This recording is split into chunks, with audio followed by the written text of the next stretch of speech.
Hey everybody, welcome back. This is the Bass University. I am Pat Renwick, and we are at the 50th Bass Master Classic with the Dean of the Bass University, Pete Glusick. Hey everybody. And Bassmaster Elite Series angler, Shane Lineberg. Veteran angler. Veteran. Welcome. Welcome. Thank you. We're back here with some, not so live, but feeling live, isn't it, Pete? It is. Well, heck, there's people everywhere. It's nuts. I have never seen this much excitement in one place for any event. Right. In bass fishing, I feel it in the air in this 50th Bassmaster This is Classic. where it all started. Yes. Yep. This is where it all started, and everybody's here. Everybody in this area loves bass fishing. It's the Mecca. Oh, where I go, like 1 out of 10 people love it. Here, everybody loves it. Yep, and I'll tell you something. This is kind of what lit the fire for me. I was sitting in the stands in this arena behind us in 1998 when Dion Hibden beat Dalton Bobo by an ounce to win the Classic. Awesome. You know, it kind of got it going for me. That kind of made my decision. That's when I decided that's what I want to do. That was my first Classic, so I was probably one of your heroes. Absolutely. you still are. You still are. Good answer, Shane. Good answer. Of course, I wasn't beating anybody in that Classic, but I was tickled to death to be there. Happy to be there. You don't want the dean to give you a failing grade No, on your first absolutely not. classroom session. I've never made an A in my life. I'm trying right now. What part of the country are you from, Shane? I live Lake Norman, North Carolina. Oh, we know it well. Yeah, you know we have a lot of guys from that area. One that in particular is leading the Classic at this very moment. So, Who is leading the Classic right now? Last time I looked, Hank Cherry was still leading. Of So, course. Hank. Yeah.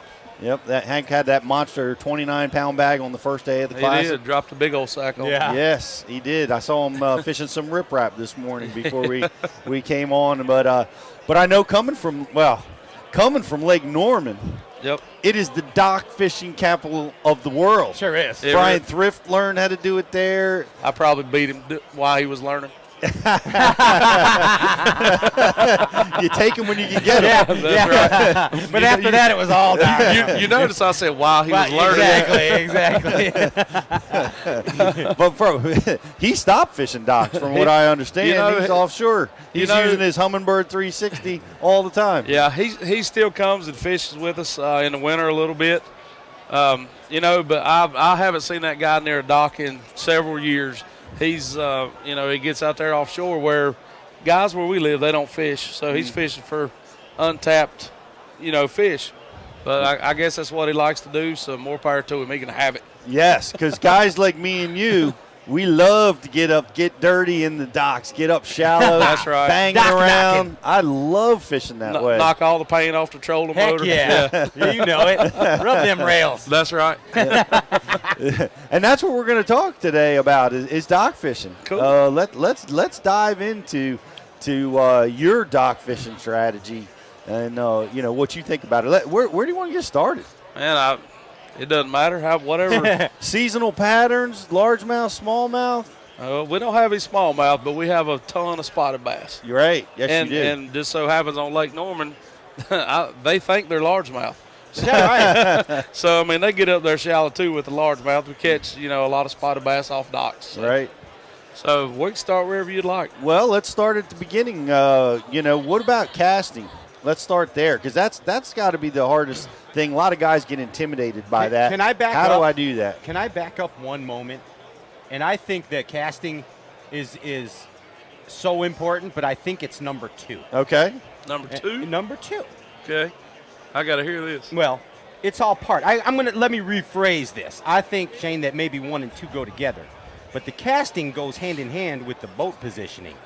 So once you have the proper boat positioning, then the casting you're right. becomes essential. You're right. So maybe it's where do you put your boat first, and then how do you make that cast successful? You know what I mean? And maybe let's give a visualization here since we don't have it. But let's take a T-dock, okay? Just a standard dock that kind of comes out. It tees at the end in your deeper water, and then it goes back all the way up into the bank. Right. Approach that dock. Me, personally, I'm going to start the shallowest part on the dock. Okay. I kind of vary the way I fish, especially the jig. The way I fish the jig according to water temperature. Water temperature and wind are the two biggest factors. A lot of people don't realize that wind has an effect on dock fishing. Well, it does. It really does, especially when you're fishing ultra shallow, clear water. I mean, a lot of times I'm fishing less than a foot in that really clear water, and the really clear water scares a lot of people. Well, the fish, they're going to live there. You know, that's where they live. They feel safe. They feel safe there. Yeah. They can slide up under the dock. When they decide to eat, they pull out. You know, they'll get on the poles or whatever it may be, whatever's there. You know, that's what they're going to use. It's Mike Iaconelli. This is Bass U TV. Here's what's awesome about Bass U TV. You get the top instructors. You will learn things at Bass U that you will learn nowhere else. We take the mystery and the myths out of bass fishing. Real tools that help you catch more fish consistently. At Bass U TV, shoes are optional. And I like turtles. And that's why you want to check out Bass U TV. Join the Bass U family. Welcome to Bass U TV.